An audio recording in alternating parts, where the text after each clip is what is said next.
मेरी आवाज़ सुन पा रहे हैं? बिल्कुल। कोई डिस्टॉर्शन तो नहीं है?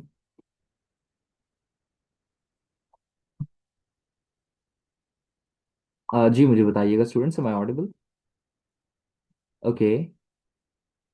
अच्छा, आवाज़ में अगर कोई भी डिस्टॉर्शन होगी तो डू लेट मी नो। ठीक है। In case if you feel any type of distortion तो just wait for 1 to 5 seconds। हो सकता है कि इस दौरानिए में डिस्टॉर्शन, अगर एक माइनर डिस्टॉर्शन देखने को मिलती है तो आप बिल्कुल विद इन 1 to 5 seconds वो ठीक हो जाए। अगर डिस्टॉर्शन परसिस्ट करती है तो डू लेट मी नो। ठीक है। ताकि जो भी आपका इशू हो मैं उस इशू को एड्रेस कर सकूं। ठीक है।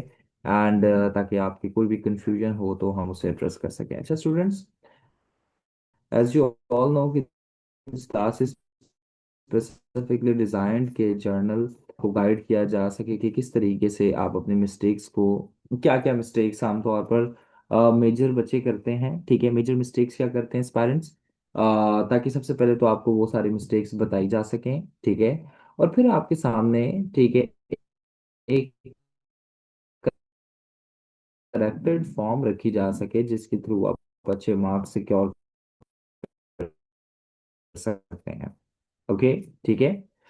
So let's start with governance and public policy. Students, जैसा कि आप सबको पता है कि जीपीपी का एक ट्रेंड ये रहा कि जीपीपी ने, ठीक है, 2023 में 2024 में बड़ा अच्छा स्कोर दिया, लेकिन 2025 में हमें इसका एक स्कोरिंग ट्रेंड गिरता हुआ नजर आया। अब इसका रीजन ये था, ठीक है, अब आमतौर पे बच्चों को लगता है कि sir ji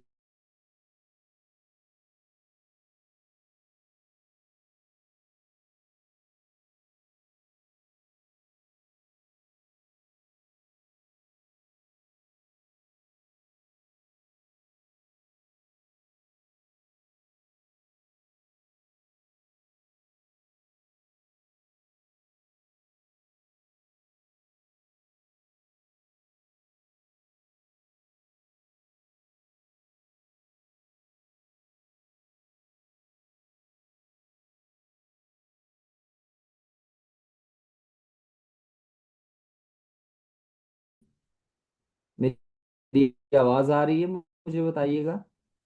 there seems to be some distortion, but hopefully it will not happen again. Let me know जी, मेरी आवाज आ रही है आप सबको?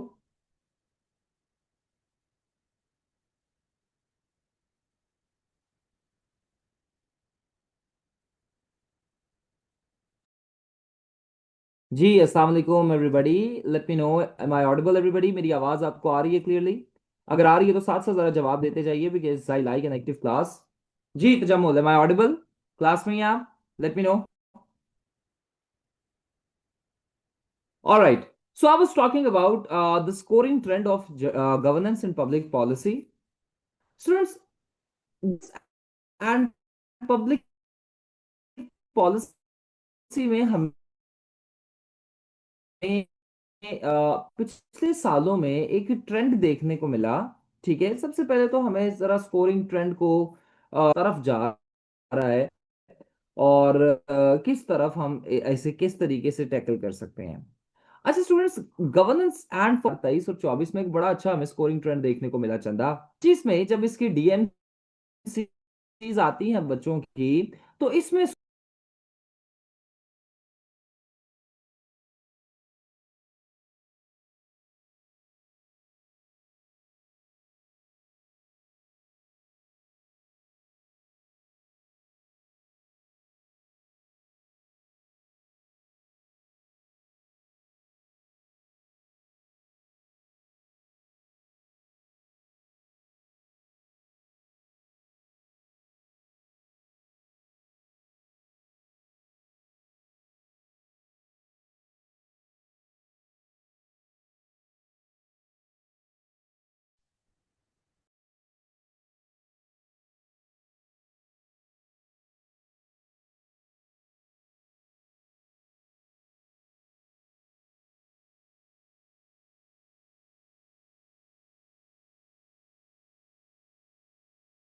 all right, so we were talking about the scoring trend of governance and public policy everybody। ठीक है।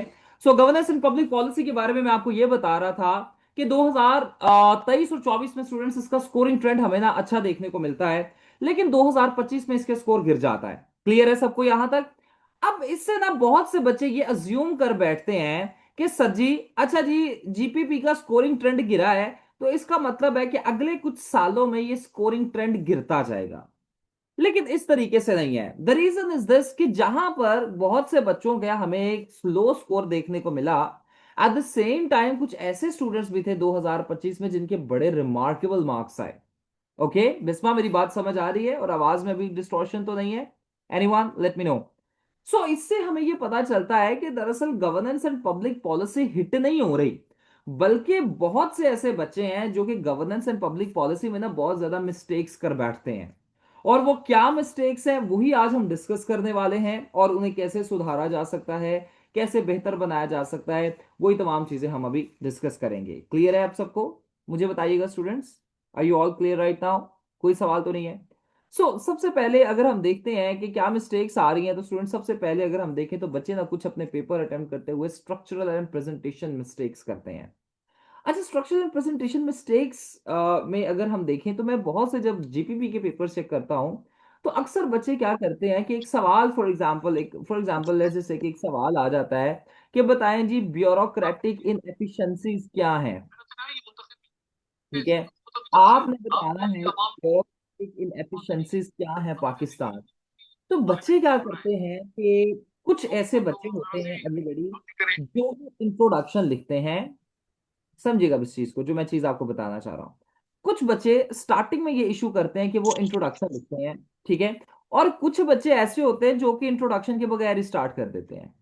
ठीक है, अब जब ये इंट्रोडक्शन के बगैर जो स्टार्ट करते हैं, जब उनसे पूछा जाता है ना कि बेटा आपने क्यों किया, तो उनका जवाब आगे सवाल पता है क्या आता है कि सर जी इसमें इंट्रोडक्शन लिखना था। स्टूडेंट्स देखिए, इन शॉर्ट में अगर आपको बताऊं तो सीएसएस में, ठीक है, आप प्रेसी के अलावा हर सब्जेक्ट में इंट्रोडक्शन ऐड कर सकते हैं और करना चाहिए भी।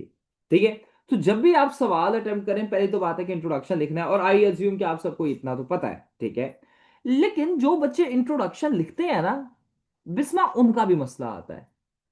ठीक है, रिमशा पता है उनका मसला क्या आता है? Do you know? अच्छा, जो इंट्रोडक्शन लिखते हैं ना उनका मसला पता है क्या आता है कि उनका इंट्रोडक्शन प्रॉपरली स्ट्रक्चर्ड नहीं होता। मैं आगे आपको बड़ी डिटेल्ड इसकी एग्जांपल भी दूंगा। और ना उनके इंट्रोडक्शन में स्टूडेंट्स डेप्थ होती है, दूसरी चीज। तीसरी चीज, ना उनके इंट्रोडक्शन में ऑब्जेक्टिव आर्ग्यूमेंट्स होते हैं। ये तीन ऐसी चीजें हैं जो examiner governance and public policy में, ठीक है, लाजमी देखता है।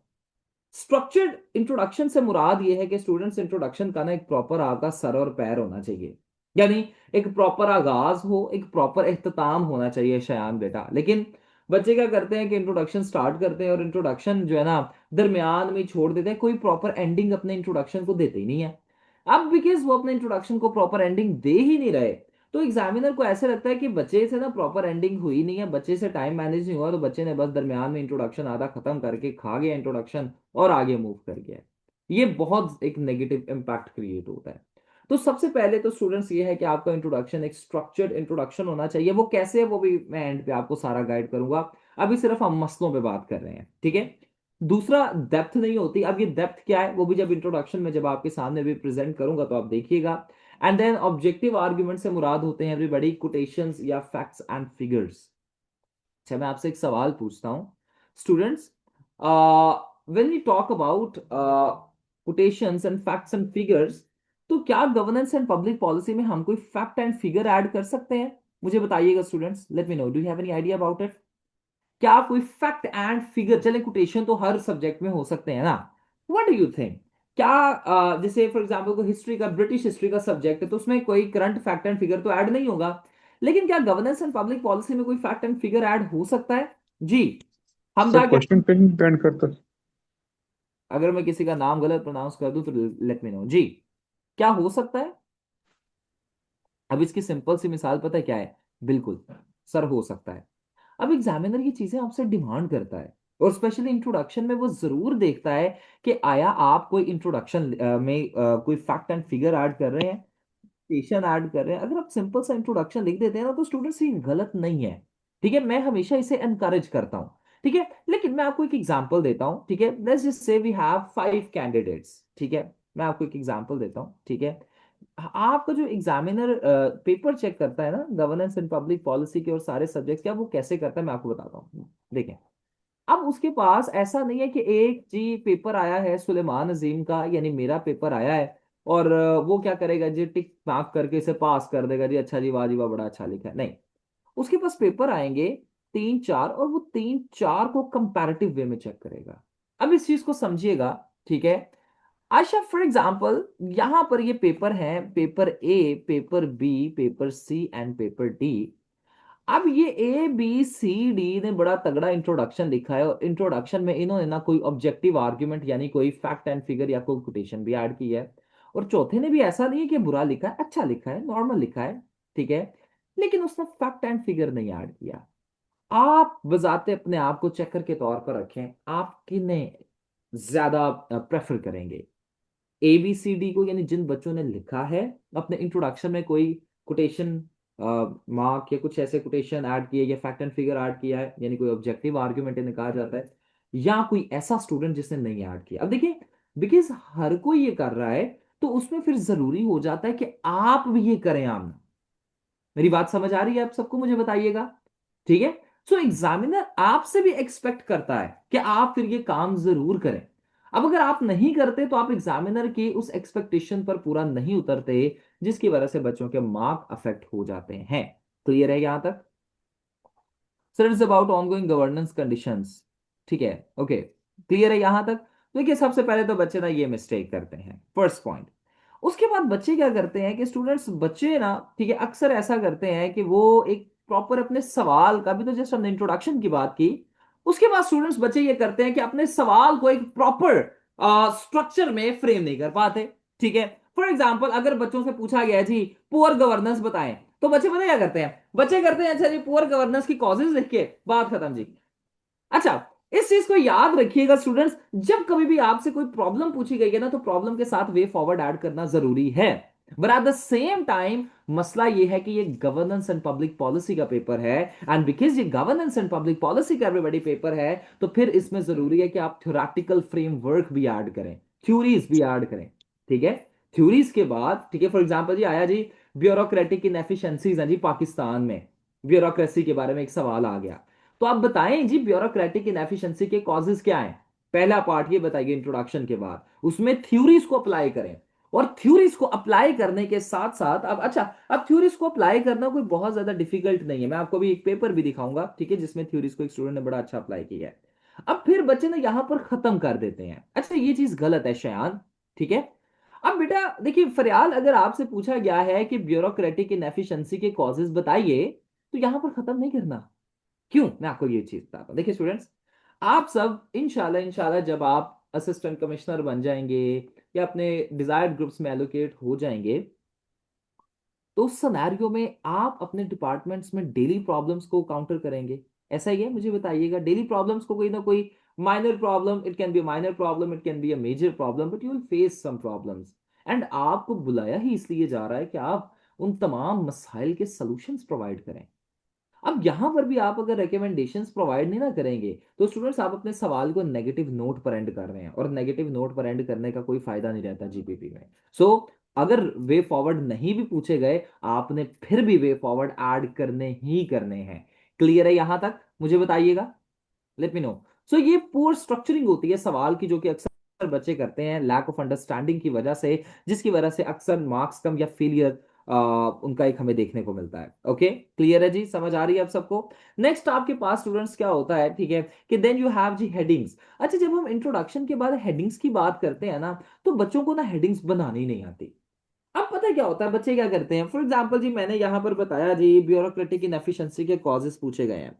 चले आप ऐसा करें, क्लास में छोटी सी एक्टिविटी करते हैं, मुझे इसकी हेडिंग तो बनाकर दिखाइए।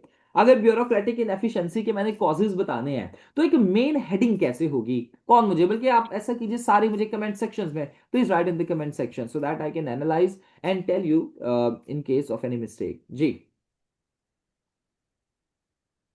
Please, I am waiting for your response everybody. आप ऐसा कीजिए कि कमेंट सेक्शंस में अपनी हेडिंग्स लिखिए। ठीक है, अगर आप में से कोई बताना चाहता है तो चले हम बता सकते हैं कि सर ये इसकी मेन हेडिंग हो सकती है।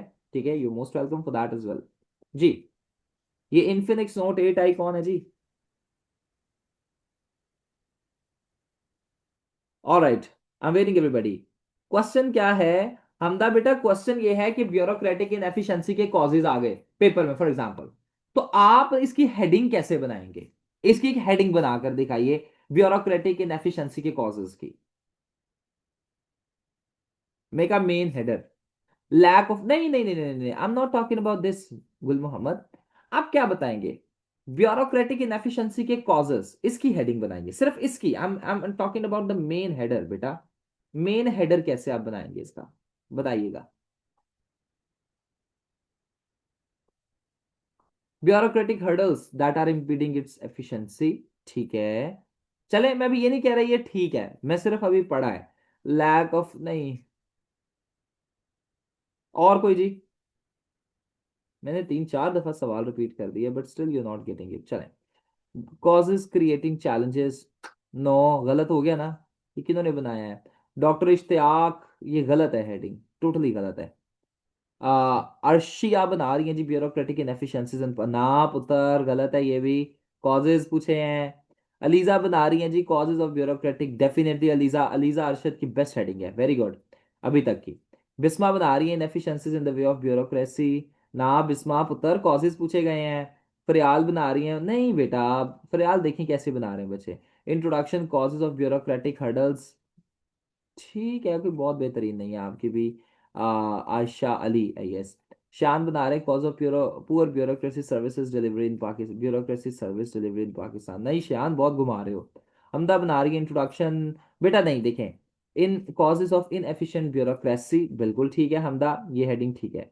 Causes of bureaucratic inefficiency in Pakistan, very good. अच्छा देखें स्टूडेंट्स, सीएसएस आपको पता है कितना आसान है? सीएसएस 2+2 है। 2+2 का आंसर पता है क्या होता है? 2+2 = 4 है। अब मसला पता है क्या है? आप अगर 2+2 का आंसर 4 लिख देंगे ना हमदा, बेटा आप पास हो जाएंगे। मैं आपको ये आज गारंटी दे रहा हूं। लेकिन मसला पता है क्या होता है? ठीक है, कि बच्चे 2+2 का आंसर ना 4 लिखते ही नहीं है। बच्चे पता है क्या लिखते हैं? 2+2 = 6 - 2। अब बनता ये भी 4 ही है। लेकिन बच्चे इतना घुमा फिरा अगर आंसर करते हैं ना, कि एग्जामिनर का बेड़ा गर्क कर देते हैं। ठीक है, तो आपने ऐसा नहीं करना। ठीक है, मैंने क्योंकि आपसे कॉजेस पूछा है तो just give me causes. Are you getting my point? तो सिंपल आपने बताना है। अच्छा, अब फॉर एग्जांपल यहां पर देखिए, अब आप में से ना बच्चों ने कुछ हेडिंग्स की मिस्टेक्स की। ठीक है, जैसे अब देखिए स्टूडेंट्स, मैंने पूछा कॉज ऑफ ब्यूरोक्रेटिक इनएफिशिएंसी क्या है, तो स्टूडेंट्स उसकी सिंपल हेडिंग बन सकती है ना, कॉजेज ऑफ ब्यूरोक्रेटिक इनएफिशिएंसीज इन पाकिस्तान। बन सकती है, मुझे बताइएगा। देखिए सिंपल, इफेक्टिव, और मेरा मैसेज कन्वे कर पा रही है। स्टूडेंट्स, बच्चे अनफॉर्चुनेटली ऐसी हेडिंग्स बनाते ही नहीं है। हेडिंग्स, अब बच्चे पता है क्या लिखते हैं? बच्चे लिख देते हैं या तो कॉजेस, बस एक लफ्ज। अब कॉजेस किसके, हमें तो समझ ही नहीं आ रहा। ठीक है, फिर आता है जी कॉजेज ऑफ ब्यूरोक्रेटिक, चले मुझे एक कॉज बताइए। आपने अपने, मुझे सिर्फ वर्ड लिख सकते हैं, कुछ बता सकते हैं। कॉजेज ऑफ ब्यूरोक्रेटिक इनएफिशिएंसीज इन पाकिस्तान कौन सी है? कोई एक जस्ट मुझे बता दें, कोई एक। जी, बल्कि ऐसा करते हैं कि लेट्स डू अ प्रैक्टिस। आप ऐसा कीजिए, आपको जो समझ आता है सिर्फ एक एक, ठीक है, मुझे कॉज आपने ना कमेंट सेक्शन में लिख के दिखाना है। चलें, एक एक कॉज ना मुझे लिख के दिखाइए कमेंट सेक्शंस में। लेट मी सी कि आपकी हेडिंग पॉलिटिसाइज, नहीं नहीं, प्रॉपर हेडिंग्स जैसे आप पेपर में बनाएंगे ना हेडिंग, वैसे बनाइए। वैसे बना रहे हैं तजम्मुल, तजम्मुल खान, वैसे बना रहे हैं? नहीं फरियाल बेटा, देखिए वही बात आ गई ना फरियाल, देखिए मैंने आपसे 2+2 पूछा है, आप बता रही हैं 6 - 2। बेटा 4 बताइए डायरेक्ट, मैंने एक कॉज पूछा है, just give me one cause right now. Lack of accountability, good Asha. Politicisation of bureaucracy, very good, ठीक है। Lack of proper performance evaluation, colonial legacy. अच्छा, आप में से ना किसी ने लिखा रेडिटिविज्म, अभी ऐसे है कि नहीं?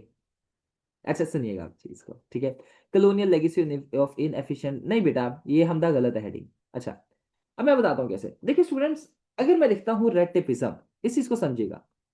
तो रेड टेपिज्म, क्या मुझे समझ आ रही है कि रेड टेपिज्म किस तरीके से पुअर ब्यूरोक्रेसी के साथ रिलेट कर रहा है? मुझे बताइएगा। क्या यहां पर एक इनहेरेंटली मैं वर्ड लिखता हूं, या मैं लिखता हूं पुअर अकाउंटेबिलिटी, तो क्या मुझे ये लफ्ज या ये जो मैंने आपके सामने एक टर्म लिख दिया है, क्या ये समझ आ रहा है कि पुअर अकाउंटेबिलिटी आखिर कैसे रिलेट कर रहा है। तो देखिए स्टूडेंट्स, आपकी हेडिंग सेल्फ एक्सप्लेनेटरी होनी चाहिए, जैसे not just red tapism but red tapism is a major factor behind bureaucratic inefficiency.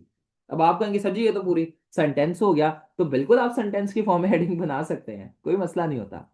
अब इसका एक बेनिफिट पता है तजम्मुल क्या होता है शयान, हमदा पता है इसका एक बेनिफिट क्या होता है, मैं आपको बेनिफिट इसका बताता हूं। देखें, आप जब ऐसे एक सेंटेंस यानी सेल्फ एक्सप्लेनेटरी हेडिंग बनाएंगे ना, ठीक है, तो उसमें ना आप सबको एक बेनिफिट ये होगा, lack of resources reduces capacity building. Very good Aliza, बिल्कुल I want this type of headings, good one.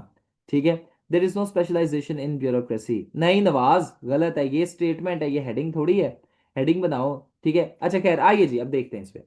Student जब आप ऐसे सेल्फ एक्सप्लेनेटरी हेडिंग्स बनाएंगे ना और उसके नीचे पैराग्राफ लिखेंगे, तो स्टूडेंट्स एग्जामिनर ना जब आपकी हेडिंग पढ़ेगा ना, तो उसे हेडिंग पढ़ के ही पता चल जाएगा कि आखिर तजम्मुल ने लिखा क्या है। मेरी बात समझ आ रही है आप सबको? एग्जामिनर जैसे हेडिंग पढ़ेगा ना, लैक ऑफ अकाउंटेबिलिटी या पुअर अकाउंटेबिलिटी रिजल्ट्स इन, वो कहेगा हाँ ये तो बात बिल्कुल ठीक है। वो यहां पर ही आपके हेडिंग ही पढ़ के आपका पॉइंट, पैराग्राफ पढ़ेगा या नहीं पढ़ेगा, वो हो सकता है वो ना पढ़े, वो टिक कर दे।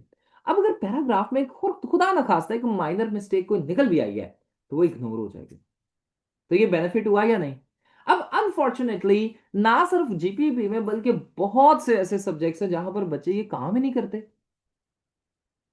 ठीक है, I you all getting my point? मेरी बात समझ आ रही है एवरीबॉडी? मुझे बताइएगा, कोई सवाल तो नहीं है किसी का? अली मर्दान, गुल अहमद, अलीजा, आमना इकबाल, फरियाल, इश्तियाक, बताइएगा जी। नवाज, अब सबको समझ आ रही है? अरीशा, ठीक है। I get back to you Tajammul, not right now, just hear me right now. Please save your questions for the end, ठीक है, एंड तक अपने क्वेश्चंस अपने पास लिख कर रखिए, ठीक है।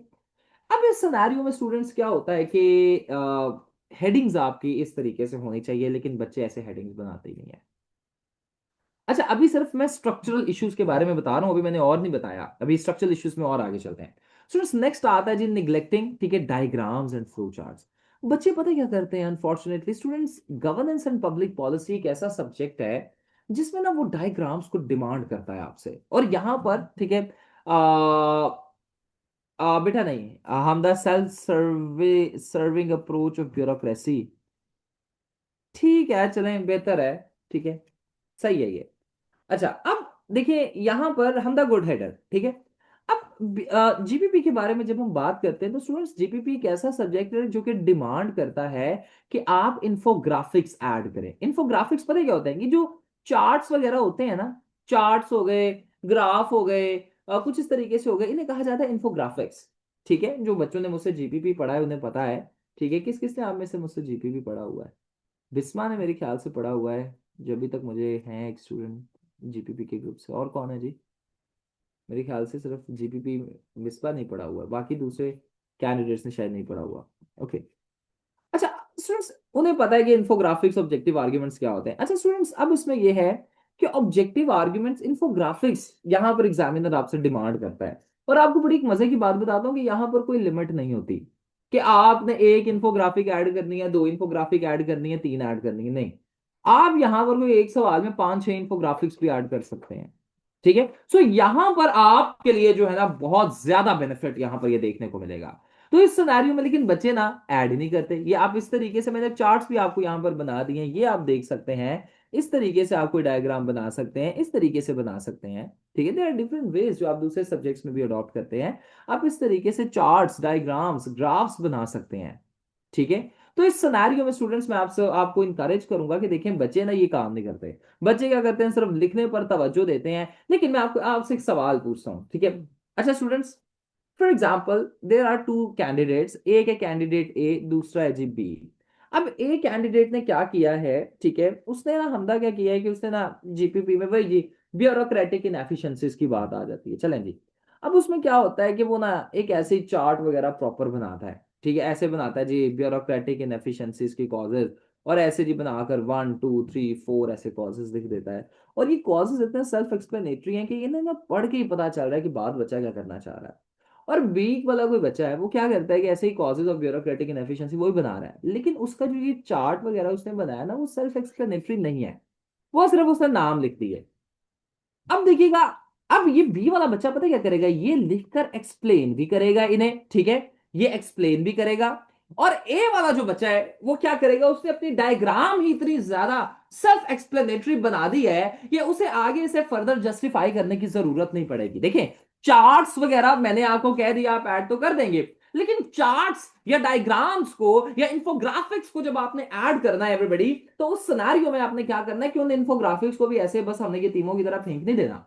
आपने उन ग्राफ्स को, उन डायग्राम्स को, उन इंफोग्राफिक्स को सेल्फ एक्सप्लेनेटरी बनाना है। जैसे हेडिंग्स को बनाया वैसा ही आपने सेल्फ एक्सप्लेनेटरी बनाना है। जैसे आप देखिए ना, यहां पर आप बता सकते हैं जी ब्यूरोक्रेटिक इनएफिशिएंसी के कॉजेज, एक बताया, दो बताया, तीन बताया, चार बताया, पांच बताया, नीचे क्या किया, कोई फैक्ट एंड फिगर लिख दिया, कोई कॉज ऐसे छोटा सा लिख दिया, ठीक है, कुछ ऐसा लिख दिया ताकि पढ़ के ही पता चल जाए कि बात आपने क्या करनी है।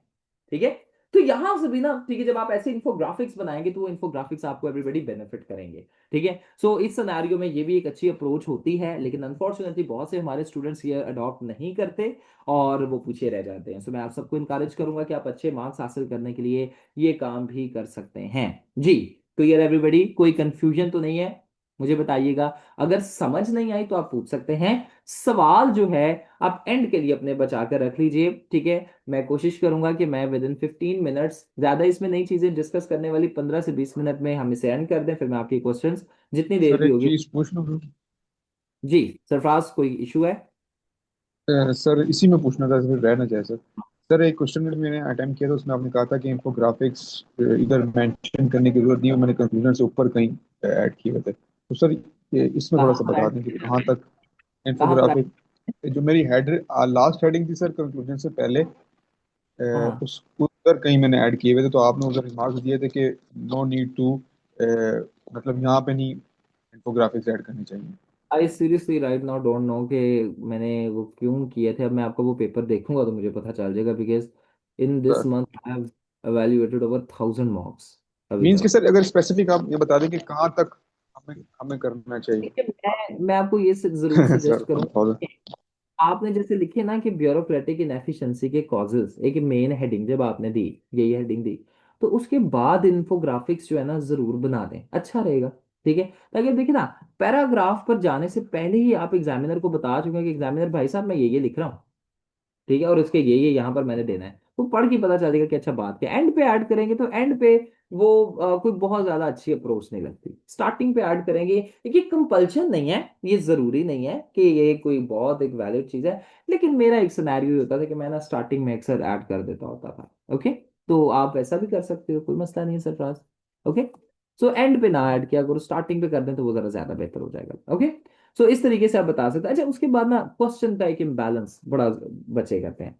अच्छा स्टूडेंट्स, फॉर एग्जांपल हमसे पूछा गया है कि ब्यूरोक्रेटिक इनएफिशिएंसी के बताएं जी तजम्मुल कॉजेज, तो अब यहां पर हम कितना वेटेज इसे देंगे, ये आपकी जी है डिमांड ऑफ टॉपिक, यानी डीओटी जिसे आप कहते हैं एवरीबॉडी।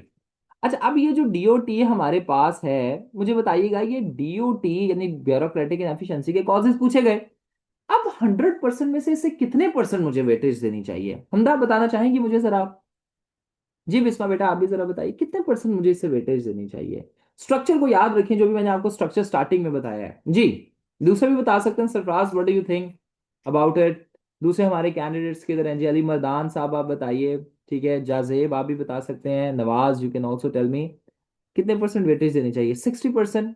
ये 60% का क्या रोल है, मुझे ये बताएं। ये 60% के पीछे क्या फॉर्मूला है, वाई मैं 60 क्यों % इसे दूंगा, वाई मैं 40 क्यों नहीं इसे दे सकता, और बाकी 40% मैं किस चीज को फिर वेटेज दूंगा, ये तो मुझे बताएं फिर जी।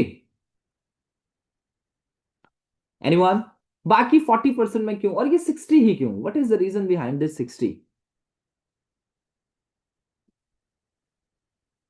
जी नवाज, मैं आपसे पूछ रहा हूँ। सर क्वेश्चन रिपीट कर दे, मैंने सिंपल कहा है जी, आपके पास ब्यूरोक्रेटिक इनएफिशिएंसी के कॉजेज हैं, बताएं जी 100% में से कितने परसेंट वेटेज देंगे?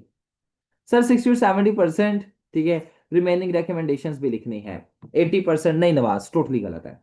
देखिए स्टूडेंट्स, आप 50 to 60% इससे वेटेज देंगे, यानी 60% भी आप एक फाइनल नहीं कह सकते, 50 to 60%। अब 50 to 60% आपने पता क्या करना है कि जब भी आप कोई क्वेश्चन पढ़े ना स्टूडेंट्स, आपने क्या करना है कि आपने उसके डोमेन्स को देखना है। ठीक है, और याद रखिएगा, वे फॉरवर्ड को आपने 40 to 50% जो बच्चों ने कहा वो बिल्कुल सही कहा है, 40 to 50% आपने वेटेज उन्हें देना है। ठीक है, और ठीक है, वे फॉरवर्ड अगर नहीं भी पूछे गए तब भी आपने 40 to 50% वेटेज देना है, और बाकी दूसरे डोमेन्स को वेटेज देना है। जैसे अब मैं पढ़ूंगा, मैंने ना सबसे पहले सवाल पढ़े। अब सवाल पढ़ के मैंने देखा कि अच्छा जी, कौन कौन से सवालों में ठीक है इश्यूज आ रहे हैं और डोमेन्स हैं। अब स्टूडेंट्स, ऐसा एक सवाल आ गया जिसमें जी मेरे पास दो डोमेन्स गिवन है, सीधे सीधे दो डोमेन्स गिवन थे जी। ठीक है। अच्छा स्टूडेंट्स, अब यहां पर दो डोमेन्स के बारे में तो मुझे पता चल गया, अब मैंने देखा तीन डोमेन्स।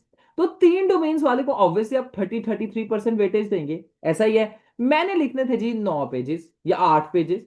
अब 8 9 पेजेस में मैं यहां पर ही तायुन करूंगा कि मैंने हर पेज पे सिर्फ तीन, यानी हर डोमेन पे सिर्फ तीन तीन पेज लिखने हैं, दैट्स ऑल। इंट्रोडक्शन पहला हो गया, कंक्लूजन दूसरा हो गया, बाकी पीछे रह गए 6 7 पेज। तो दो दो ढाई ढाई पेज मैं हर अपने डोमेन को दूंगा। मेरी बात आप सबको समझ आ रही है, मुझे बताइएगा स्टूडेंट्स, लेट मी नो। तो इस सिनेरियो में आपने इस चीज को भी याद रखना है कि आपने एक प्रॉपर हर डोमेन को वेटेज देना है, ठीक है। आपने अपने क्वेश्चन को इम्बैलेंस या इम्प्रोपोर्शनेट नहीं करना। अच्छा, पहली चीज। दूसरी चीज, अब यहां पर ना एक और मसला आता है स्टूडेंट्स, जब भी आपने क्वेश्चन अटेम्प्ट करना है तो क्वेश्चन अटेम्प्ट करते हुए आप सबकी अभी पहली अटेम्प्ट ही है, मुझे बताइएगा। कोई ऐसा स्टूडेंट हमारा जो कि सेकंड अटेम्प्ट वाला है या थर्ड अटेम्प्ट वाला है, तो please they can tell me. बस ये बता सकते हैं कि sir I am not an aspirant of first attempt. First attempt है, ओके। कोई सेकंड वाला या कुछ जो ऐसा कोई नॉन फर्स्ट है तो मुझे वो बता दें। नॉन फर्स्ट वाले अगर कोई हैं तो। अर्शिया बेटा, कौन सी अटेम्प्ट है आपकी? गुल मोहम्मद, आप भी बताइए कौन सी अटेम्प्ट है आपकी, फर्स्ट है सारों की? सेकंड है, ओके। तजम्मुल बेटा, आपकी कौन सी अटेम्प्ट है? चलें, फर्स्ट है, ओके फर्स्ट है। अच्छा, आपने पता है क्या करना है, मैं आपको एक चीज बताता हूँ। जो सेकंड वाले भी हैं, जो फर्स्ट वाले भी हैं, आपने जब भी एक सवाल को देखना है ना तो आपने उसकी एक रफ आउटलाइन बनानी है। ठीक है, मेरी बात समझ रहे हैं? रफ आउटलाइन, मेन नीड कोई आउटलाइन नहीं बनानी है आपने, ये चीज याद रखें। क्योंकि सवाल के बाद आपके पास स्टूडेंट्स इतना टाइम ही नहीं होता कि आप नीट आउटलाइन पे 10 मिनट लग गए, 40 मिनट दूसरे सवाल पर, पूरे सवाल पर लग गए, तो 50 मिनट तो फरियाल बेटा आपके यहां पर लग गए। पीछे आपके पास 1.5 घंटा बचेगा। तो ऐसे काम नहीं आपने करना, ठीक है। सो आउटलाइन नीट नहीं होनी चाहिए, 2 से 3 मिनट में एक रफ आउटलाइन बनाएं। अब इस रफ आउटलाइन का बेनिफिट क्या होता है मैं आपको ये बता दूं। आपने क्या करना है कि पीछे पेज पे जाना है, आखिरी पेज पे जाइए, और आखिरी पेज पर ना आप रफ आउटलाइन बनाइए। ठीक है। जो सेकंड अटेम्प्ट वाले हैं उन्होंने अपनी फर्स्ट अटेम्प्ट में ये काम किया था, बताइएगा मुझे जरा। जब आपने अपना कोई भी जो जीपीपी का क्वेश्चन अटेम्प्ट किया या कोई भी, तो ऐसा काम किया था, लेट मी नो। कि फर्स्ट आपने पीछे जाकर लास्ट पेज पर रफ आउटलाइन बनाई हो। अच्छा स्टूडेंट्स, अब जब मैं एक रफ आउटलाइन बनाऊंगा ना, ठीक है, तो स्टूडेंट्स यहां पर ना मैं अपने आप के साथ एक बड़ा इंसाफ करूंगा, पता है क्यों? क्योंकि मैं सारे ये कॉजेज लिख चुका हूंगा, वे फॉरवर्ड भी रफली लिख चुका हूंगा। अब जब मैं सवाल स्टार्ट करूंगा ना अटेम्प्ट करना, तो मेरा दिमाग बंद हो जाएगा, मैं बंद कर दूंगा अपने दिमाग। मैं क्या करूंगा, पहला कॉज इंट्रोडक्शन कॉजेस, पहला कॉज यहां से देखा लिख दिया, दूसरा कॉज यहां से देखा लिख दिया, तीसरा कॉज यहां से देखा लिख दिया, चौथा कॉज यहां से देखा लिख दिया। अब मुझे सोचने की जरूरत नहीं पड़ेगी, और वो सोचने में मेरा वक्त जाया नहीं होगा। अब देखिए ना, पहला कॉज अगर मैं लिखूंगा और मैंने रफ आउटलाइन नहीं बनाई, तो दूसरा कॉज के लिए मैं सोचूंगा कि यार ये लिखूं या वो लिखूं। लेकिन जब मैंने सारे पहले ही अपने पास लिख के रखे हुए हैं तो मेरा टाइम बहुत ज्यादा बच जाएगा। तो आपने ये काम भी करना है, ठीक है। अल्टीमेटली बच्चे जब ये काम नहीं करते, बच्चों से टाइम मैनेज नहीं होता, नंबर कम आ जाते हैं, पूरा सवाल ही नहीं ना होता। तो आपने इस चीज को भी काफी ज्यादा मरहूजे खातर रखना है। सर आउटलाइन लिखने में टाइम नहीं लगता, रफ आउटलाइन लिखनी है बेटा, ये जैसे मैं नहीं लिख रहा ऐसे, बस आपने रफ आउटलाइन इतनी लिखनी है कि आपके पढ़ने के लायक हो। 2 से 3 मिनट लगाने हैं बस जी। ठीक है, जैसे मैं पता है कैसे, कॉजेज ऐसे बात लिख दे, कॉजेज। पहला है जी रेड टेपिज्म। दूसरा है जी पुअर अकाउंटेबिलिटी, यानी थोड़ा इतना लिखता था कि मेरे लिए बस मुझे समझ आ सके, बस दैट्स ऑल। ओके। सो इतना आप 2 से 3 मिनट इसे रफ पे लगाएं, इससे ज्यादा नहीं, ठीक है। अगर आप बिल्कुल भी नहीं ना लगाएंगे तो बेटा वो 2 से 3 मिनट ये बचाने के चक्करों में ना 10 10 15 15 मिनट बच्चे सोचने पे लगा देते हैं, और वहां पर फिर अल्टीमेटली एक प्रेशर भी होता है, बच्चे सवाल पूरा नहीं कर पाते। ठीक है। तो ये चीज आपने देख लेनी है। सो ये भी इंश्योर ये करेगी कि आप अपने, अगर ये प्रैक्टिस आप करते हैं तो आपके वक्त प्रॉपरली आप मैनेज कर सकेंगे। अच्छा, यहाँ पर अब एक और मसला आता है। अच्छा स्टूडेंट्स, जब मैंने अपनी फर्स्ट अटेम्प्ट दी और मैंने करंट अफेयर्स का पेपर अटेम्प्ट किया ना, तो पहला सवाल तो मुझे बड़ा बेहतरीन आया और मैं तो बड़ा खुश हो गया। ठीक है, और मैंने अच्छा कर दिया, सवाल बहुत अच्छा कर लिया, ठीक है। अब स्टूडेंट्स से मैंने दूसरा तीसरा सवाल ये चौथा किया ना, तो स्टूडेंट्स एक ना मसला मेरे साथ आया। अब वो मसला पता है क्या आया कि स्टूडेंट्स पहला सवाल मेरे पास टाइम नहीं बचा, क्योंकि पहला सवाल बहुत अच्छा मुझे आता था, तो मैंने ना इसके ऊपर 1 घंटा लगा दिया। बच्चे भी ऐसे करते हैं। अब पीछे 3 सवालों के लिए मेरे पास बचे जी 1.5 आवर्स, यानी 30 मिनट एक सवाल के लिए। अब ये टाइम बहुत कम था। अच्छा, अब इस सिनेरियो में ना मेरे पास एक टेक्निक थी जो मैंने यूज की। अब मैंने पता है क्या किया स्टूडेंट्स, टाइम मैनेजमेंट के लिए जब कुछ भी ना हो तो आपने ये टेक्निक इस्तेमाल करनी है। मैंने क्या किया, मार्कर पकड़ा, इंट्रोडक्शन लिखा, इंट्रोडक्शन लिखा और उसकी जगह छोड़ दी। कॉजेज ऑफ ब्यूरोक्रेटिक इनएफिशिएंसी लिखी, पहली लिखी, उसकी जगह छोड़ दी। ठीक है, यानी 5-6 पैराग्राफ, हेडिंग लिखी, जगह छोड़ दी। ठीक है, दूसरा मैंने हेडिंग लिखी, ठीक है, और कोई भी कोटेशन वगैरह ऐड करनी थी वो लिखी और पैराग्राफ की जगह छोड़ दी। ऐसे ही करता करता मैं ना कंक्लूजन पे चला गया। 5 से 6 मिनट में मैंने ये पूरा 8 पेजेस का सांचा तैयार कर लिया। और उसके बाद मैंने एक ही दफा पॉइंटर पकड़ा, ठीक है, और मैं करता गया काम सारा। अब इस सिनेरियो की वजह से स्टूडेंट्स क्या होता है कि मेरी स्पीड बहुत ज्यादा हो गई। और वो स्पीड, और ये एक ऐसी प्रैक्टिस है जो कि काफी ज्यादा स्पीड आपकी इंश्योर करती है।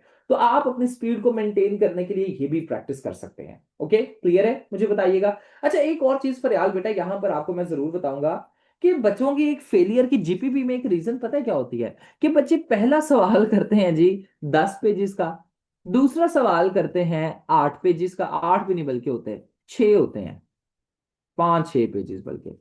ठीक है, 5 से 6 पेजेस का, तीसरा सवाल करते हैं 4 पेजेस का और चौथा सवाल करते हैं 1 या 2 पेज का। यहां पर एक आपको एक इनकंसिस्टेंसी वाला फैक्टर नजर आ रहा है, मुझे बताइएगा स्टूडेंट्स।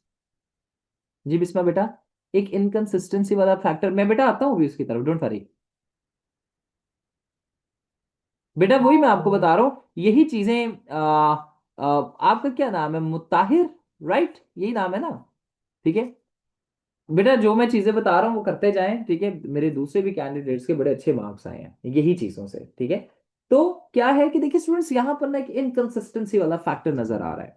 अच्छा स्टूडेंट्स, जो बच्चा 2.5 घंटे में 4 सवाल मेंटेन नहीं कर सकता, मैं आपसे एक सवाल पूछता हूँ, क्या वो बच्चा इंस्टीट्यूशंस को या जिलों को मैनेज कर सकता है? क्या लगता है आपको? एग्जामिनर इस नजरिए से आपको देख रहा होता है, बड़ा खतरनाक नजरिया ये है। तो स्टूडेंट्स, इस सिनेरियो में ना आपके लिए बड़ा जरूरी है कि आप ना टाइम को मैनेज करें। देखें, आप इसमें क्या करें, इससे देखिए साफ पता चलता है कि आप टाइम नहीं मैनेज कर पा रहे। तो 7-8 पेजेस का देखिए, सीएसएस इज अबाउट, सीएसएस या जीपीपी की बात करें ना, तो it is about limiting your self. अपने आप को लिमिट करना ना बच्चों यहां पर बड़ा जरूरी है। अब आप 12 सब्जेक्ट्स पढ़ चुके हैं, राइट, ऐसा ही है। आप बेतहाशा टेस्ट दे चुके हैं। इस वजह से आपसे अगर मैं पूछता हूं ना कि मुझे बताएं जी कि ब्यूरोक्रेटिक इनएफिशिएंसी के कॉजेज बताइए, कि हमारी ब्यूरोक्रेसी क्यों करप्ट है, या मैं कहता हूं जी करप्शन की पाकिस्तान में कॉजेज बताइए, पुअर गवर्नेंस की कॉजेज चले बता दें। तो स्टूडेंट्स, अगर मैं 5 कहूंगा तो आप मुझे 10 बता सकते हैं राइट नाउ, इतने आपके पास आर्ग्यूमेंट्स हो जाएंगे। लेकिन स्टूडेंट्स, आपने वो 10 के 10 नहीं लिखने, आपने वो 10 के 10 रफ पे लिखने हैं अपने पास, और देखने के इनमें से तगड़े कौन से हैं, और वो ही तगड़े पॉइंट्स लिखने हैं। मुताहिर, मसला पता है क्या होता है कि बच्चे ना कमजोर आर्ग्यूमेंट्स लिख देते हैं। अब 10 आर्ग्यूमेंट्स हैं तो मुझे पता ही नहीं है कि इनमें से अच्छे आर्ग्यूमेंट्स कौन से हैं। मैं क्या करूंगा, 10 की कोशिश करूंगा, चलिए 10 के 10 ही डाल दो, चलो जी। अब वो 10 के 10 का मसला ये होगा कि आप जब 10 के 10 आर्ग्यूमेंट्स डालेंगे तो हो सकता है उसमें से 9 कमजोर हो, ऐसे है 5 कमजोर हो, और वो 5 आप लिख भी पहले दे। तो पहले वो 5-6 कमजोर आर्ग्यूमेंट पढ़ के एग्जामिनर का तो एक जहन बन जाएगा ना कि आप कोई बहुत अच्छे कैंडिडेट नहीं है, या मैं एक बहुत अच्छा कैंडिडेट नहीं हूं, वो फेल कर देगा। तो इस सिनेरियो में स्टूडेंट्स बड़ा जरूरी है कि आप अपने पॉइंट्स को, अपने आप को जरा लिमिट भी करें, बड़ा जरूरी है ये चीज भी करना। जहां पर आपका 27 से 28 मिनट तक या 30 मिनट तक आप चले गए हैं, आपने इंट्रोडक्शन की जाने, कंक्लूजन की तरफ जाना है, आपने और आर्ग्यूमेंट्स की तरफ नहीं फिर जाना। But you have to move towards conclusion everybody. And 35 minute में 36 मिनट में जितना लिखा जाता है, बस दैट्स ऑल। तो इस सिनेरियो में ये चीजें जरा आपने ध्यान में रखनी है। क्लियर है जी, यहां तो कोई सवाल तो नहीं है, आप सबको मुझे बताइएगा जरा जल्दी से। ठीक है, अगर आपको क्लियर है तो आइए जी आगे चलते हैं, ठीक है। और आगे देखते हैं कि कुछ और मिस्टेक्स बच्चे अब क्या करते हैं। यहां तक समझ आ रही है ना, कोई सवाल तो नहीं है? ठीक है। अब आते हैं जी स्टूडेंट्स, ये तो स्ट्रक्चरल मिस्टेक्स थी जो बच्चे करते हैं, और मैंने आपको बताया कि कैसे आप दुरुस्त कर सकते हैं। नेक्स्ट आपके पास आते हैं थोरैटिकल मिस्टेक्स। अब थोरैटिकल मिस्टेक्स में बच्चे पता क्या करते हैं, विस्मा बेटा, बच्चों से ना पूछा गया ना कि बताइए जी करप्शन के कॉजेज क्या हैं। मैंने बताया कि आपके पास ना टाइम मैनेज आपने प्रॉपर करना है, ये बता रहा हूँ, ठीक है। अच्छा, अब दूसरा है जी थ्योरेटिकल, इसके ऊपर फोकस कीजिएगा।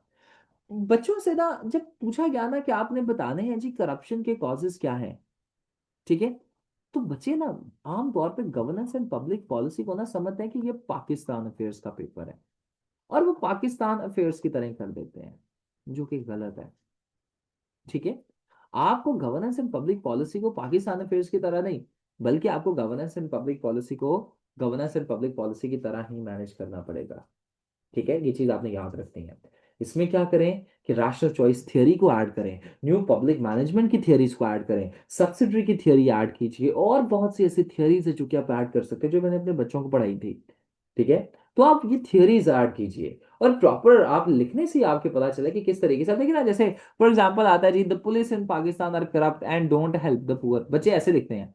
अब यहां पर देखिए तो ये गवर्नेंस एंड पब्लिक पॉलिसी वाला कोई आर्ग्यूमेंट नहीं लग रहा, ठीक है। अब यहां पर देखिए तो ये रिवाइज कैसे बनेगा, the Pakistani policing model suffers from the path dependency where colonial era structures resist new public management. देखिए ना, थियरी भी ऐड हो गई, थियरी का भी काम हो गया।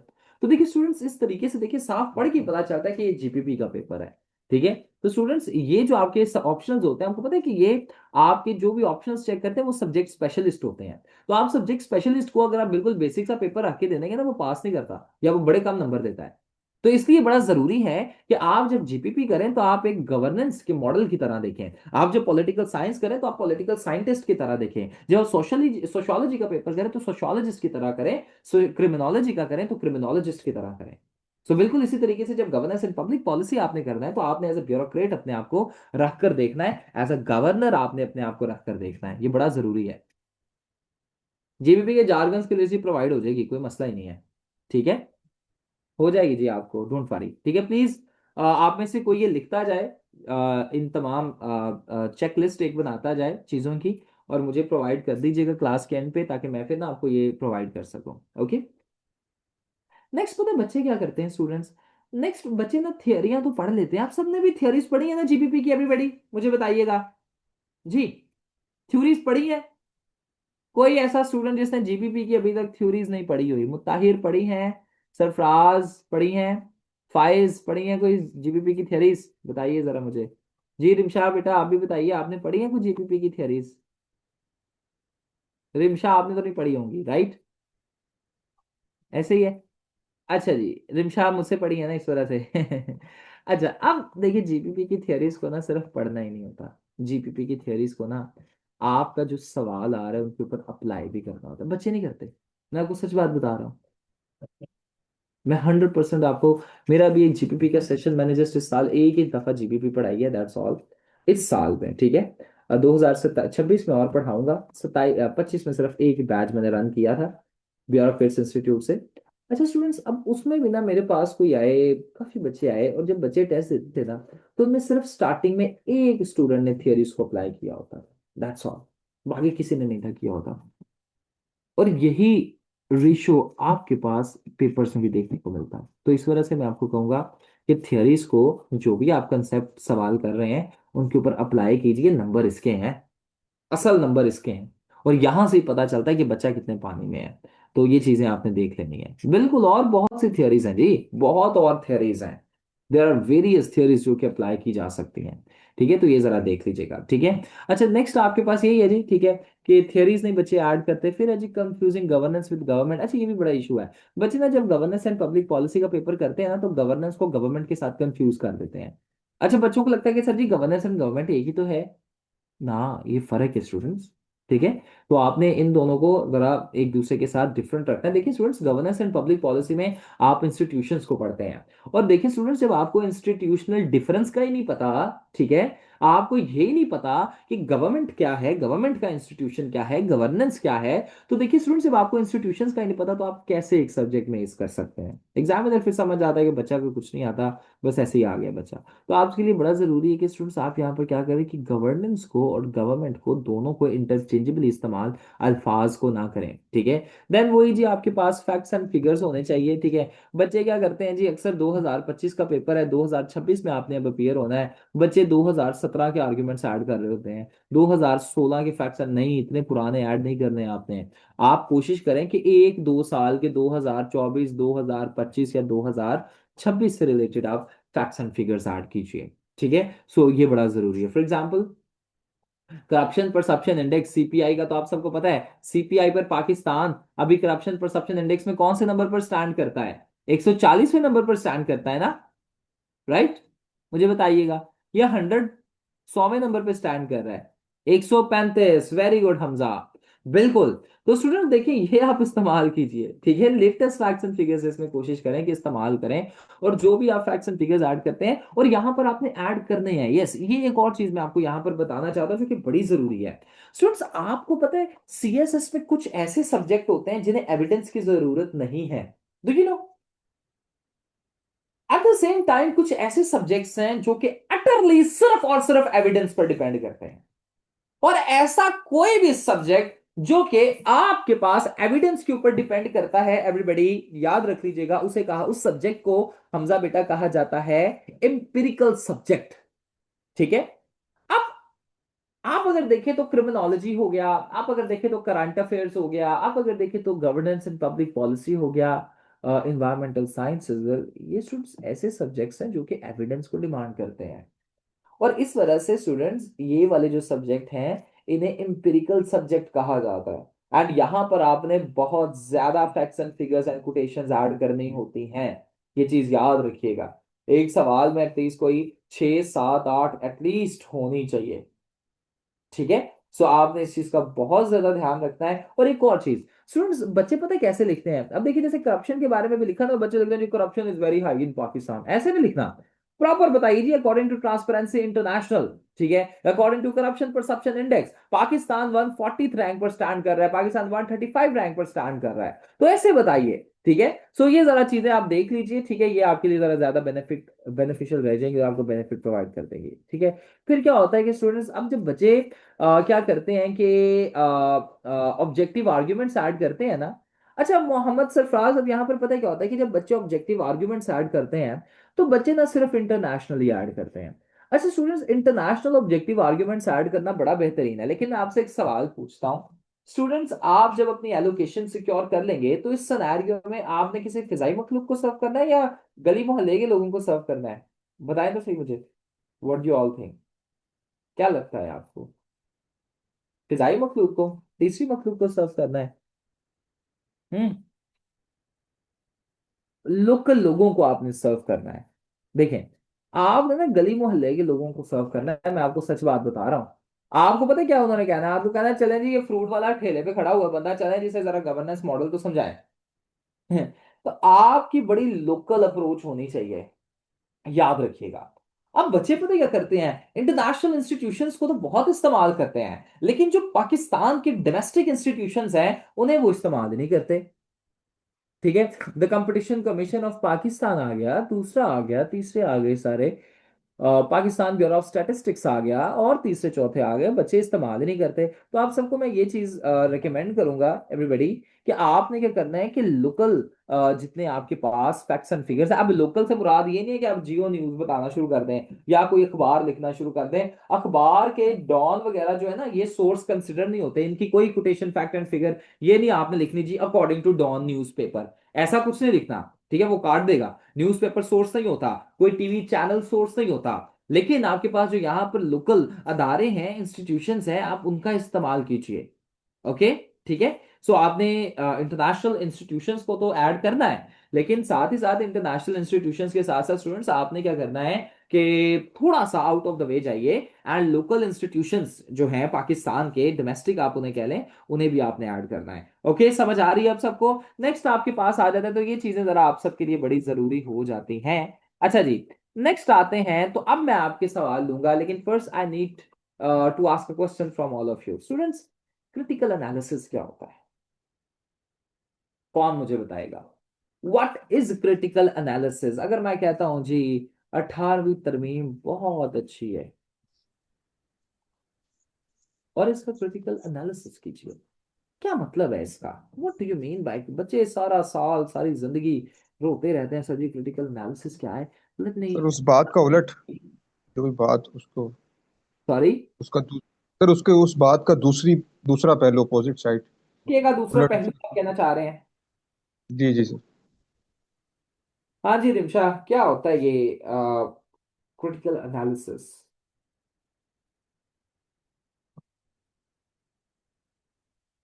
ठीक है, देखिए स्टूडेंट्स, क्रिटिकल एनालिसिस में बड़ा आसान करके आपको बताता हूँ। Sir discuss pros and cons. देखें, क्रिटिकल एनालिसिस पता है क्या होता है? सिक्के का दूसरा पहलू, दैट्स ऑल। स्टूडेंट्स देखें, अब मेरी बात को आपने बड़े गौर से समझना है। स्टूडेंट्स इस चीज को अंडरस्टैंड कीजिएगा कि देखिए, अगर हमारे पास, ठीक है, आया है कि 18th अमेंडमेंट बहुत पॉजिटिव थी, इसका क्रिटिकल एनालिसिस होगा कि 18th अमेंडमेंट नेगेटिव थी। सिक्के का दूसरा पहलू आ गया, other side of the picture. Students, ये क्रिटिकल एनालिसिस होती है। बच्चों को ना, बहुतों को पता ही नहीं है क्रिटिकल एनालिसिस क्या है। पता नहीं क्या क्या चीजें लिख देते हैं इधर उधर की। बेटा, क्रिटिकल एनालिसिस होता है कि जब आपके पास कोई एक चीज प्रेजेंट की जा रही है तो आप उसका एक अपोजिंग व्यू भी बताइए। जैसे 27वीं तरमीम अभी आई, तो 27वीं तरमीम ने लोगों ने क्या कहा? उन्होंने कहा जी ये बड़ी नेगेटिव है। तो इसका क्रिटिकल एनालिसिस क्या होगा कि इसकी कुछ पॉजिटिविटीज भी हैं। तो इन्हें सिक्के का दूसरा पहलू आप प्रेजेंट कर दें, दैट्स ऑल। ओके, मैं कहता हूं कि हमारे पास ऑनलाइन एजुकेशन के बहुत बेनिफिट्स हैं, लेकिन इसका क्रिटिकल एनालिसिस पता क्या होगा? ऑनलाइन एजुकेशन के कोई बेनिफिट नहीं है, टाइम वेस्ट हो रहा है, दैट्स ऑल। एक बात कर रहा हूँ जस्ट, ठीक है। तो स्टूडेंट्स, क्रिटिकल एनालिसिस आपका गवर्नेंस एंड पब्लिक पॉलिसी में अच्छा होना चाहिए, और आपने इन्हें लाजमी तौर पर ऐड करना है, क्रिटिकल एनालिसिस को भी। ठीक है, सो ये भी एक अच्छा सिनेरियो रह जाता है। उसके बाद स्टूडेंट्स, एक और चीज जिससे बच्चे फेल होते हैं वो ये है जी, किताबों पर बहुत ज्यादा डिपेंड रहते हैं। अच्छा, ये काम नहीं आपने मेहरबानी करके करना। This is the dumbest thing that a CSS student can do. Guide book पता है क्या होती है? देखिए स्टूडेंट्स, अब बच्चों को पता है क्या लगता है कि सर जी मैं फॉर एग्जांपल एक स्टूडेंट है और उसने ना बी किताब खरीद ली है, उसे लगता है मैं इसका रट्टा मार दूंगा और पास हो जाऊंगा। अच्छा, ऐसा नहीं होता, क्योंकि वो बी बुक सिर्फ इस एक ए के पास नहीं है, वो 10,000 और बच्चों के पास है। तो ऐसे तो अगर आप रट्टा मारेंगे तो आपके आर्ग्यूमेंट सेम हो जाएंगे एवरीबॉडी, और फेलियर के चांसेस जो हैं वो बढ़ते चले जाएंगे। तो आपने ये काम नहीं करना, ठीक है। आपने क्या करना है कि चीजों को अच्छे तरीके से समझना है, and then you have to write. Okay, clear है? तो ये कुछ ऐसी चीजें हैं जी जिनसे आप अच्छे मार्क्स ले सकते हैं। लास्ट एक और चीज आपको बताऊंगा जी, ओवर द एज जरा जाकर सोचिए। फॉर एग्जाम्पल जी, पाकिस्तान में करप्शन का कोई ऐसा सिनेरियो, कोई केस कोई सवाल आ गया, तो स्टूडेंट्स, इसमें पाकिस्तान का मैप भी तो ड्रॉ हो सकता है कि नहीं? आप ऐसे पाकिस्तान का मैप ड्रॉ कीजिए और बताइए जी पाकिस्तान के क्या मसले मसाइल हैं, ठीक है। आप पाकिस्तान का इस तरीके से क्या करें जी, मैप ड्रॉ करें प्रॉपर, ठीक है। अब मैप ड्रॉ कीजिए और मैप ड्रॉ करके बताइए कि यहाँ पर करप्शन के क्या कॉज है। अब आपके साथ वाले बच्चे ये काम नहीं करेंगे। जब आप इस तरीके से ये काम करेंगे ना, तो आप बहुत ही आउट ऑफ द बॉन्ड्स जाएंगे, ठीक है। तो ये एक अच्छा सिनेरियो भी रह जाता है। सर सीएसए 2000 कुछ ज्यादा मुश्किल नहीं था। हाँ, 2025 का मुश्किल पेपर था, नो डाउट, ठीक है। लेकिन वो एक बेसिक तो नहीं, एक अंडरस्टैंडिंग वाला था, जो बच्चा समझ के गया हुआ था वो रिलेट कर सकता था। अच्छा जी, अब आते हैं जी इंट्रोडक्शन, बड़ा जरूरी है जी, इंट्रोडक्शन के ऊपर हमने बात करनी थी, ठीक है। अब स्टूडेंट्स यहाँ पर देखें तो यही एक हमने ब्यूरोक्रेटिक इनएफिशिएंसीज के बारे में बताया हुआ है, एक इंट्रोडक्शन लिखा है। तो देखिए स्टूडेंट्स, जब आपसे पूछा है कि कॉजेज आपने बताने हैं जी ब्यूरोक्रेटिक इनएफिशिएंसी के, तो स्टूडेंट्स आपने अपना इंट्रोडक्शन जो है ना, डायरेक्ट इस पर, यानी डायरेक्ट आपने टॉपिक को हिट करना है, बातें घुमानी फिरानी नहीं है। अब यहाँ पर आप देखेंगे ना, तो यहाँ पर जी dawn of the time administration जी बड़ी अच्छी रही है, और रोमन्स और मुगल्स और ये सारा जी, और उसके बाद पाकिस्तान जब बनाया गया तो हमारे एंसेस्टर्स ने आवर यहाँ पर इस्तेमाल हुआ, वी इस्तेमाल हुआ है। तो स्टूडेंट, सबसे पहले तो फर्स्ट या सेकंड पर्सन प्रोनाउन आपने इस्तेमाल बिल्कुल भी नहीं करना, पहली चीज। दूसरी चीज स्टूडेंट्स यहाँ पर ये है कि देखिए, यहाँ पर ना बच्चे ने, यानी जो भी बच्चे ने ये लिखा है एक इंट्रोडक्शन, उसने चीजें बड़ी घुमाई हैं। उसे सिंपल कॉजेज और वे फॉरवर्ड लिखने चाहिए थे, बात खत्म। लेकिन क्या होता है कि पहले जी स्टार्ट हो गया जी एडमिनिस्ट्रेशन, जी स्टार्ट से बड़ी जरूरी रही है, ये हो गया वो हो गया। तो आपने इस तरीके से नहीं एवरीबॉडी करना। मेरी बात समझ आ रही है? नहीं, आपने बातों को घुमाना नहीं है, जस्ट इंट्रोडक्शन। अच्छा, what do you mean when I talk about introduction? Introduction की लेंथ कितनी होनी चाहिए, ये भी जरा बच्चों से ना पूछते हैं, ये भी बड़ी मिसकंसेप्शंस होती हैं जी। जब आप एक इंट्रोडक्टरी पैराग्राफ लिखते हैं तो उसकी एक लेंथ कितनी होनी चाहिए? सर वन आमने थर्ड मतलब I am sorry page, what? One third of the page, मतलब आधे से थोड़ा सा ज्यादा। हाँ हाँ, ठीक है, 1/3 ऑफ द पेज, ऑलराइट। कुछ कह रहे होंगे 1.5 पेज, 75%, 2/3। अच्छा, मुझे एक बात तो बताइए, just tell me one thing, क्या कहीं पर भी लिखा हुआ है कि इंट्रोडक्शन की लेंथ कितनी होनी चाहिए? सीएसएस के, एफपीएससी के डॉक्यूमेंट्स निकाल के देखें, क्या कहीं पर लिखा हुआ है? बताइएगा। देखिए स्टूडेंट्स, ये कहीं पर भी नहीं लिखा हुआ। ठीक है। इसलिए इंट्रोडक्शन की ना कोई स्पेसिफाइड लेंथ नहीं है। बच्चे पता है जाते हैं, बच्चे कहते हैं सर जी, हमें तो टीचर ने कहा था जी 100 150 अल्फाज का इंट्रोडक्शन लिखना है, तो हम तो इस वजह से खींच रहे हैं उसे। उत्तर नहीं। आपने इंट्रोडक्शन को क्वांटिटिव मैयर्स में नहीं देखना, यानी क्वांटिटी में नहीं देखना कि एक पेज लिख दिया, 2 पेज लिख दिया, 9 लाइनें लिख दी, 10 लाइनें। आपने अपने इंट्रोडक्शन को क्वालिटेटिव वे में देखना है। क्वालिटेटिव वे से मुराद, सर वहां तो ये भी नहीं लिखा है कि इंट्रोडक्शन लिखना होता है। वेरी गुड, लेकिन ये तो लिखा है ना कि आपका सवाल एक स्ट्रक्चर्ड वे में होना चाहिए। क्यों मुताहिर, लिखा हुआ है क्या नहीं? एग्जामिनर अपने एग्जामिनर रिपोर्ट में भी कहता है कि नहीं, कि स्ट्रक्चर्ड वे में। स्ट्रक्चर से मुराद ये है कि इंट्रोडक्शन से स्टार्ट करके, स्ट्रक्चर से मुराद पता है क्या होता है, कि आपके इंट्रोडक्शन का या सवाल का प्रॉपर सर हो या प्रॉपर पैर हो। सर इंट्रोडक्शन, पैर जो होते हैं वो कंक्लूजन। स्ट्रक्चर का मतलब है सर या पैर होना चाहिए, यानी इंट्रोडक्शन और कंक्लूजन होना चाहिए। ठीक है, और दरम्यान में सारे बॉडी पैराग्राफ। स्ट्रक्चर्ड क्वेश्चन का मतलब ही ये होता है। ओके, क्लियर है? मुझे बताइएगा। ऑलराइट, आगे चलते हैं। तो स्टूडेंट्स, आपने ना अगर आप 8 9 लाइनें भी अपने इंट्रोडक्शन पे लिख देंगे और आपने अच्छी और तगड़ी लिखी है ना, ठीक है, इंट्रोडक्शन में, तो आप ठीक है, आपका इंट्रोडक्शन वो ठीक कंसिडर किया जाएगा। बट शर्त ये हो कि वो इंट्रोडक्शन के पैराडाइम्स को पूरा जरूर करता हो। ठीक है। अब इंट्रोडक्शन, बात टू द पॉइंट पूरी हो जाए। Not arrogating examiner. ठीक है, इन एनी वे, बिल्कुल बिल्कुल सरफास, that's what I want to say. ठीक है। अब इसका ये मतलब भी नहीं है कि आप 2 या 3 लाइनों का इंट्रोडक्शन लिख दें। 8 से 10 लाइनों तक का, या अगर थोड़ा लेंथी भी चला जाता है, 1.5 पेज का चला जाता है, मसला है उसे नहीं है। अब बहुत लंबा ये नहीं है कि आप 4 पेज का इंट्रोडक्शन लिखा है, नहीं, ये गलत है। ठीक है, लेकिन आपने क्या करना है कि एटलीस्ट 9 या 10 लाइनों का इंट्रोडक्शन हो सकता है। अगर इससे थोड़ा सा लंबा भी जा रहा है, मसला ही नहीं है कोई। ठीक है, तो कोई ऐसा एज सच इशू नहीं आता। अब यहां पर देखें तो इन्होंने क्या किया कि फर्स्ट पर्सन प्रोनाउन भी इस्तेमाल किया। फिर जी, फिर ब्रिटेन की बात आ गई, कोई डायरेक्ट कॉज के ऊपर बात ही नहीं की जा रही। ठीक है। फिर जी वे फॉरवर्ड, जी I will first tell you why this is happening, then I will discuss. बच्चे ऐसे लिटरली टेस्ट परफॉर्म करते हैं। तो इस वजह से आपने ये काम नहीं करना कि I will do this, I will do that. ठीक है, first and second person pronoun आपने यहाँ पर, ठीक है, डिस्कस नहीं करना होता। अब ये देखिए, करेक्ट इंट्रोडक्शन अगर लिखना हो तो कैसे लिख सकते हैं, कि सबसे पहले जी मैं क्या करूंगा कि एक इंट्रोडक्शन, एक कंक्लूजन, एक कोटेशन से स्टार्ट करूंगा। कोटेशन का सोर्स बताऊंगा, एंड देन ठीक है मैं क्या करूंगा कि प्रॉपर कॉजेस के ऊपर आ जाऊंगा कि ब्यूरोक्रेसी जी, ठीक है, बड़ी जरूरी है, और ब्यूरोक्रेसी की, करप्शन के, इनएफिशिएंसी के कॉजेस क्या क्या हैं मैंने बताए। और उसके बाद मैं क्या करूंगा कि कॉजेस के बाद देन मैं मूव कर जाऊंगा टुवर्ड्स वे फॉरवर्ड। मेरी बात समझ आ रही है? कि मैं सबसे पहले तो कॉजेस बताऊंगा ब्यूरोक्रेटिक इनएफिशिएंसीज के, देन वे फॉरवर्ड की जाने मूव कर जाऊंगा। Simple is that. ये 2 चीजें बतानी है। ठीक है, तो ये आप इस तरीके से अपने इंट्रोडक्शन को जी एवरीबॉडी फ्रेम कीजिएगा। टू द पॉइंट लिखिएगा, साफ लिखिएगा, ठीक है, ताकि आपको कोई भी कंफ्यूजन ना हो सके। अब यहाँ पर देखें तो यही चीजें मैंने यहाँ पर ना सारी की सारी ऐड की हैं, कि आपके पास कॉजेज ऑफ ब्यूरोक्रेटिक वीकनेसेस क्या हैं, वे फॉरवर्ड क्या है, थियरीज यहाँ पर क्या कहती हैं, दैट्स इट। ठीक है, सो इस तरीके से किया जा सकता है। Clear everybody? मुझे बताइएगा, आप सबको समझ आ रही है? जल्दी जल्दी जरा मुझे यस और नो में बता दीजिए। ठीक है, उसके बाद I take your questions. Right now it's up to you.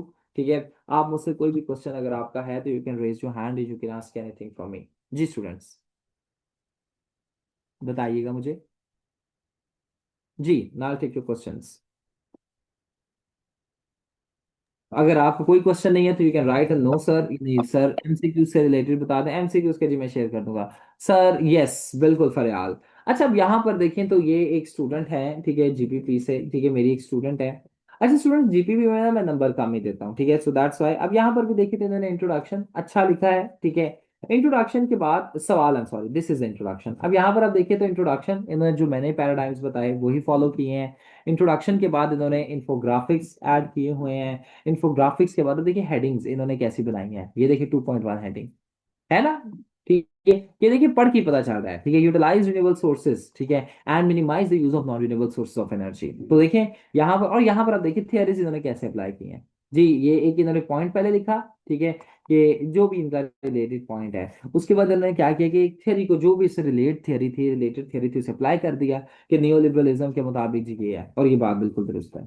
सो इस तरीके से आप एक सिंपल थियरी को अप्लाई कर सकते हैं। ओके, मेरी बात समझ आ रही है? ज्यादा नहीं होने चाहिए बॉडी पैराग्राफ्स। अगर आप देखें तो बॉडी पैराग्राफ्स भी बहुत लंबे नहीं होना चाहिए, 5-6 लाइनों के होने चाहिए, दैट्स इट। इससे ज्यादा बिल्कुल भी नहीं होने चाहिए, ठीक है? क्योंकि डिटेल्ड बॉडी पैराग्राफ्स एग्जामिनर कभी भी, एवरीबॉडी, चेक नहीं करता, बल्कि वो काट देता है, ठीक है? सो आपने क्या करना है कि शॉर्ट कोई 4-5 लाइनों के, हद 7 लाइनों के बॉडी पैराग्राफ्स ऐड होने चाहिए, इससे ज्यादा नहीं। ओके, क्लियर है? आप सबको समझ आ रही है? मुझे बताइएगा। सो कंक्लूजन भी बिल्कुल इतना ही होना चाहिए, बॉडी पैराग्राफ्स कोई एटलीस्ट 10-12 हो सकते हैं, ठीक है? अब लॉन्ग बॉडी पैराग्राफ्स करने का मसला पता है क्या होता है स्टूडेंट्स? देखिए, पहला पेज इंट्रोडक्शन का आ गया, आखिरी कंक्लूजन का आ गया, पीछे आ गए जी हमारे पास 6 पेजेस। अब 6 पेजेस पर अगर मैं लॉन्ग पैराग्राफ लिखता हूं तो एक पैराग्राफ अगर मेरा एक पेज पर आ रहा है तो टोटल मेरे कितने पैराग्राफ्स हुए? मुझे जल्दी जल्दी जरा सारे बता दें, ठीक है? एक पैराग्राफ मेरा अगर एक पेज पर आ रहा है, लॉन्ग पैराग्राफ्स में लिख रहा हूं ना, तो कितने टोटल हो गए? कोई 6 पेजेस, 6 पैराग्राफ्स हो जाएंगे, ऐसा ही है। अब दूसरा सिनेरियो ये है कि एक कैंडिडेट क्या करता है कि वो एक पेज पर छोटे छोटे यानी बॉडी पैराग्राफ्स लिख रहा है, और वो क्या करता है, ठीक है, कि 4-5 लाइनों का बॉडी पैराग्राफ लिखता है, तो उसके हर एक पेज पे 2 बॉडी पैराग्राफ्स आ रहे हैं। तो देखिए, ऐसे एग्जामिनर को लगेगा कि जिस बच्चे ने ज्यादा हेडिंग्स की हैं शॉर्ट बॉडी पैराग्राफ वाले ने, उसके पास इंफॉर्मेशन ज्यादा है, तो वो ऑटोमेटिकली शॉर्ट बॉडी पैराग्राफ्स वाले को इंकरेज करता है। तो आपने भी इन चीजों का स्टूडेंट्स थोड़ा सा ध्यान रख लेना है। क्लियर है जी? यहां तक कोई सवाल आपका? Late me no. ये मैं स्टूडेंट का टेस्ट भी आपके साथ शेयर कर दूंगा ग्रुप में, ठीक है? मैम को मैं शेयर कर दूंगा। अपार्ट फ्रॉम दिस जी, अब मुझे अगर आपका कोई सवाल है तो डू लेट मी नो। अगर समझ आ गया तो आप एक दफा यस सर लिख दीजिए, so that I can end the class जी। Assalamu alaikum, sir. Can I use the mic? Yeah sure sure. Sir papers जो अभी आ रहे हैं वो थोड़े जो पहले ट्रेंड होता था जैसे 2023 वाला पेपर था, it was comparatively easier than what we have seen in 2024 and onwards. तो सर ऐसा ओवरली एक नॉन ट्रेडिशनल पेपर आ जाता है तो उसको हम हैंडल कैसे करें to ensure ठीक। that we pass at least? Okay, आप कम्युनिटी में है ना? कम्युनिटी में देख लेंगे, ठीक है? अच्छा देखिए, इसमें ना सबसे पहले तो मुताहिर आपने पूछा है ना? आपने पूछा है। जी अच्छा सर, मैं कम्युनिटी में नहीं हूँ, मैं ज्वाइन कर लेता हूँ। I am sorry what? Sir मैं कम्युनिटी में नहीं हूँ, आपका जो ग्रुप है उसमें नहीं हूँ मैं, आई ज्वाइन इट। ओके, ठीक है। अच्छा देखिए, इसमें ना सबसे पहले मैं आपको ये चीज़ ज़रूर बताऊंगा कि जो आपका सलेबस है ना, उसे पढ़ें ज़रूर, सारे को पढ़ें, याद ना करें भले, लेकिन पढ़ें एटलीस्ट सबको, ये चीज़। दूसरी चीज़ मैं आपको ज़रूर इसमें बताऊंगा कि जो आपकी थियरीज है ना, थियरीज के साथ जो थियरीज चैट जीपीटी पर जाइए, और फॉर एग्जांपल आपने कम्युनिटेरियनिज्म थियरी को पढ़ा, ठीक है? तो यहाँ पर ना चैट जीपीटी पर जरूर एक चीज अपलोड कीजिए, ठीक है? लिखिए उधर प्रॉम्प्ट कि ये जो कम्युनिटेरियनिज्म है ना, इससे रिलेटेड थियरीज ऐड कर दे जरा, ठीक है? तो आपने ना उसे भी पढ़ लेना है। मेरी बात समझ आ रही है आपको? मुझे बताइएगा, बताइए, ठीक है? तो आप जब इस तरीके से, एक तो सिलेबस आपने टेस्ट पढ़ा होगा, ठीक है, और दूसरी चीज ये आपने रिलेटेड थियरीज जो आपकी कोर्स में है, ठीक है, उसके अलावा भी कुछ रिलेटेड थियरीज पढ़ी होंगी, तो फिर आप इजीली उसे कवर अप कर सकेंगे, ठीक है? तो ये काम आपने कर लेना है। सही है जी? Okay sir, thank you. और कोई सवाल एनीवन? तो जमुल, आपका एक सवाल था जी। Sir can I ask? Yeah sure sure. Sir constitution को ऐड अगर करना चाहें कॉन्स्टिट्यूशन आर्टिकल्स को, तो वो भी इसी तरह जिस तरह जिस तरह अभी आपने पेपर दिखाया है हाँ उसको, बिल्कुल। जैसे जिस जी, तरह न्यू लिबरलिज्म अकॉर्डिंग टू किया हुआ था, article 25A of banding. 1973 constitution, this तो ऐसे आप ऐड कर सकते हैं, ठीक है? सर सर और दैट्स जी, सर मेरा सवाल ये था कि जो बड़ी हेडिंग मैं करता हूँ तो वो आउटलाइन में लाइक डिटेल सेंटेंस लिख देता हूँ, तो उसके बाद सर जो सब हेडिंग्स बनाता हूँ दोबारा तो उसमें लाइक ब्रीफ सा मैं लिखता हूँ, उसमें डिटेल नहीं लिखता।